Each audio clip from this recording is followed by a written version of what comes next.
بسم اللہ نحمده ونصلي ونسلم على رسوله الكريم اما بعد اعوذ باللہ من الشیطان الرجیم بسم اللہ الرحمن الرحیم الذين كفروا وصدوا عن سبيل الله اضل اعمالهم والذين آمنوا وعملوا الصالحات وآمنوا بما نزل على محمد وهو الحق من ربهم كفر عنهم سيئاتهم وأصلح بالهم ذلك بأن الذين كفروا اتبعوا الباطل وأن الذين آمنوا اتبعوا الحق من ربهم كذلك يضرب الله للناس أمثالهم صدق اللہ العظیم۔ یہ سورہ محمد ہے، اس کا دوسرا نام سورۃ القتال بھی ہے۔ نبی کریم صلی اللہ علیہ وسلم پر مدینہ منورہ میں اس سورہ مبارکہ کا نزول ہوا ہے، اس لیے اس سورہ مبارکہ میں بنیادی طور پر مسلمان جماعت کو دشمن کے ظلم و فساد، شر اور فتنے اور فساد کو روکنے کے لیے جنگی حکمت عملی کی تعلیم دی گئی ہے، اور اس کے لیے جو قوانین اور ضابطے ہیں ان کو بیان کیا گیا۔ ایک بات یاد رکھنے کی ہے کہ دین اسلام در حقیقت انسانیت کے لیے دین رحمت ہے۔ کل کا دن جناب رسول اللہ صلی اللہ علیہ وسلم کی ولادت کا یوم تھا۔ حضور صلی اللہ علیہ وسلم کی ولادت انسانیت کے لیے رحمت کا ذریعہ تھی۔ سرکار دو عالم رحمت دو عالم صلی اللہ علیہ وسلم کا جو بنیادی وصف قرآن نے ذکر کیا ہے وہ ہے رحمت للعالمین۔ فرمایا وما ارسلناک الا رحمت للعالمین، کہ ہم نے انسانیت کے لیے آپ کو رحمت بنا کر بھیجا ہے۔ آپ صلی اللہ علیہ وسلم نے انسانیت کے لیے وہ اصول اور ضابطے، وہ قوانین، وہ تعلیمات و ہدایات پیش کی ہیں جن کے نتیجے میں دنیا کے اندر اس وقت جو انسانیت آپس میں دست و گریباں تھی، انتشار تھا، نفرتیں تھیں، جھگڑے اور لڑائیاں تھیں، دنیا میں شر اور فتنہ اور فساد غالب آ چکا تھا۔ قرآن نے اس کا ان الفاظ میں ذکر کیا ہے ظہر الفساد فی البر والبحر، کہ بر و بحر فساد سے بھر چکے تھے۔ یہ تو کبھی نہیں ہوا کہ خیر کسی دور میں بالکلیہ ختم ہو گئی ہو، ایسا تو جب ہوگا تو وہی وقت در حقیقت قیامت کا ہوگا، کیونکہ حضور نے خود ارشاد فرمایا ہے قیامت اشرار الناس پر آئے گی، جب دنیا میں شر ہی شر کا غلبہ ہو جائے گا، خیر نام و نشان خیر کا نہیں رہے گا، اس وقت قیامت آ جائے گی۔ دنیا میں خیر تو ہر دور میں رہی ہے، لیکن جب بھی خیر پر شر کا غلبہ ہو جاتا ہے، شر کی طاقتیں اور قوتیں غالب آ جاتی ہیں اور خیر مغلوب ہو جاتا ہے، اس وقت انسانیت انتہائی قسم پرسی کی حالت میں ہوتی ہے۔ نبی کریم صلی اللہ علیہ وسلم کی آمد سے پہلے پوری دنیا کا حال اسی طرح کا تھا، ہر طرف شر ہی شر تھا، طاقتور کمزور کو کھائے جاتا تھا،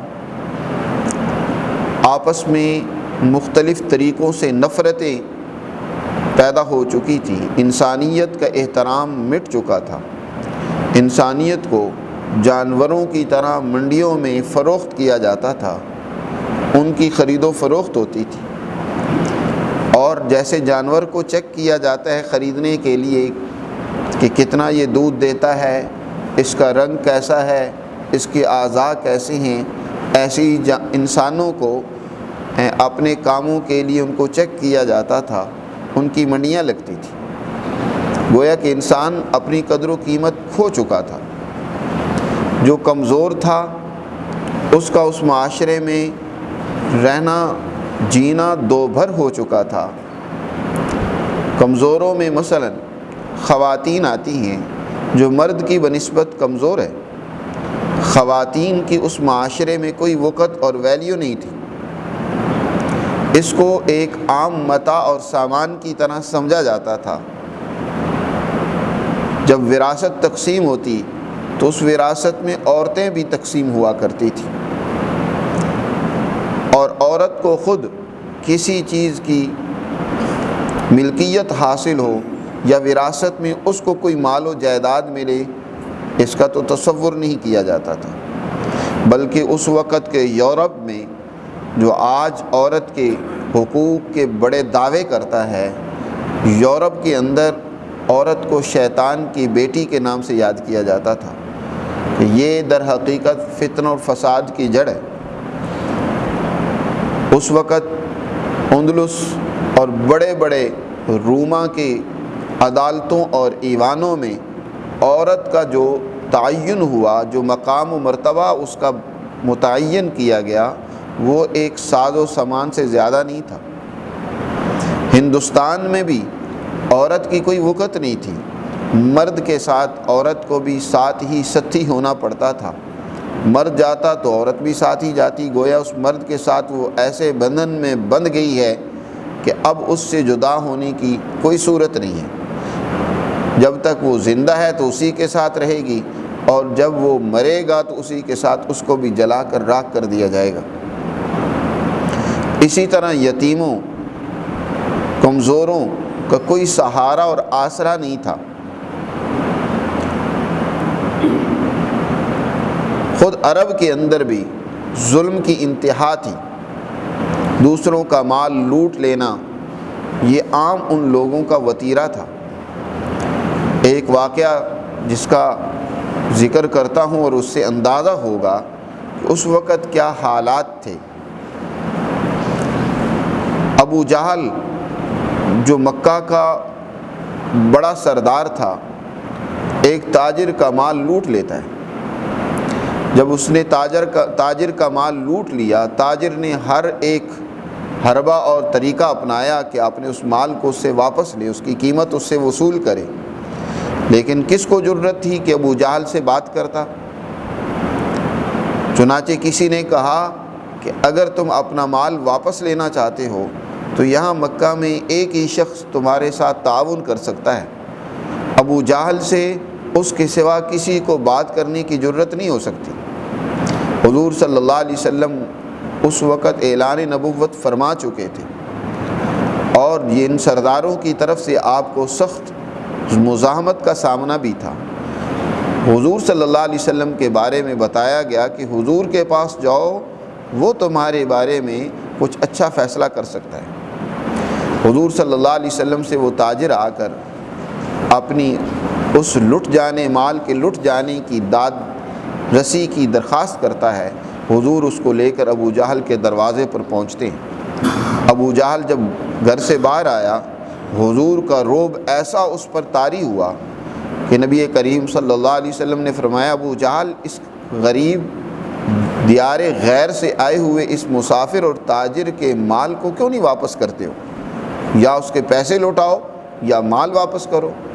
حضور کا ایسا رعب اس پر طاری ہوا کہ اس سے کوئی دوسری بات بن ہی نہ سکی، فوراً اس نے اس تاجر کا مال لٹا دیا۔ بعد میں جب یہ دار الندوہ میں سارے سردار اکٹھے ہوئے تو دوسرے سرداروں نے اس کو لعن طعن کیا کہ ابو جہل، یہ کیا کیا کہ تم نے لٹا ہوا مال واپس کر دیا؟ یہ تو ہماری شان کے خلاف تھی، یہ تو تم نے گویا کہ ہمیں ہماری توہین کروا دی کہ ہمارے سرداروں سے کوئی چیز واپس لے نہیں سکتا، تم نے کیسے اس کو واپس کر دی؟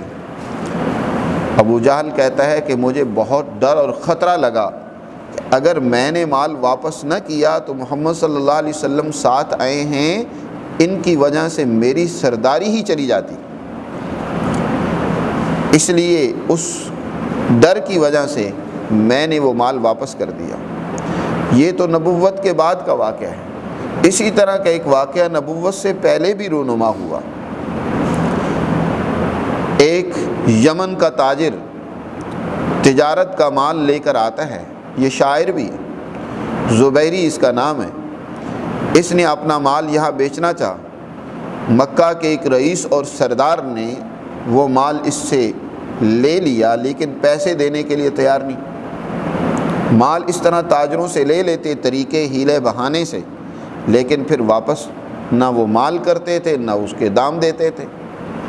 اب پیسے دینے کو تیار نہیں ہے، وہ بیچارہ غریب تاجر، وہ اس کی منت سماجت کرتا ہے اور اپنا دیگر اثر و رسوخ دوسرے لوگوں کے ذریعے سے وہ بھی لڑا کر سفارش کرواتا ہے کہ میرا مال یا میرے اس مال کے پیسے لٹائے جائیں، لیکن کس کی جرت تھی کہ کسی سردار کے سامنے کوئی بات کرے۔ آخر اس نے یہ، کیونکہ شاعر تھا، یہ حرم کے اندر پہنچتا ہے جہاں لوگ جمع تھے، وہاں کھڑے ہو کر شاعری کے اندر یہ اپنی اس دکھڑے کو بیان کرتا ہے پر اثر انداز میں۔ عرب جن کے گٹی کے اندر شعر و شاعری پڑی ہوئی تھی، ان کے اشعار، اس تاجر کے اشعار وہاں بچوں کی زبان عام ہو گئے۔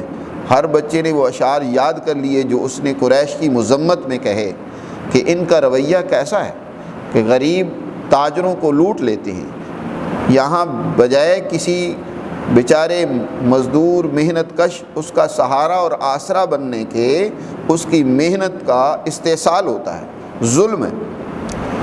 یہ جب آہستہ آہستہ یہ اشعار پھیلنے لگے، قریش کی بدنامی ہونے لگی، کچھ سنجیدہ لوگ جن میں سرکار دو عالم رحمت دو عالم صلی اللہ علیہ وسلم کی ذات گرامی بھی تھی۔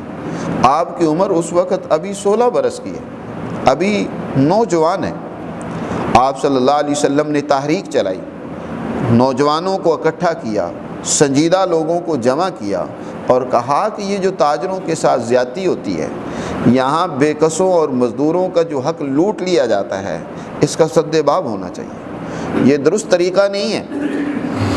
چنانچہ تمام سنجیدہ لوگوں کو اکٹھا کر کے ایک معاہدہ کیا گیا، جس معاہدے کا نام حلف الفضول رکھا گیا کہ آئندہ کوئی کسی کا حق نہیں مارے گا، کوئی کسی تاجر کو نہیں لوٹے گا، کوئی کسی پر زیادتی نہیں کرے گا۔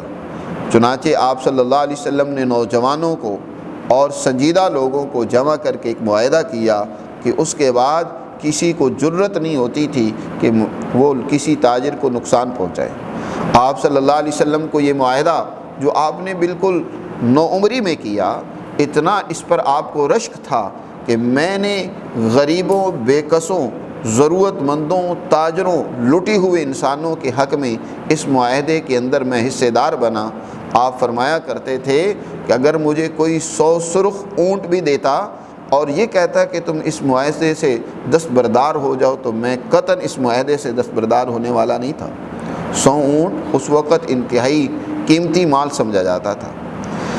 تو آپ صلی اللہ علیہ وسلم کی تشریف آوری سے اس وقت ظلم عام تھا۔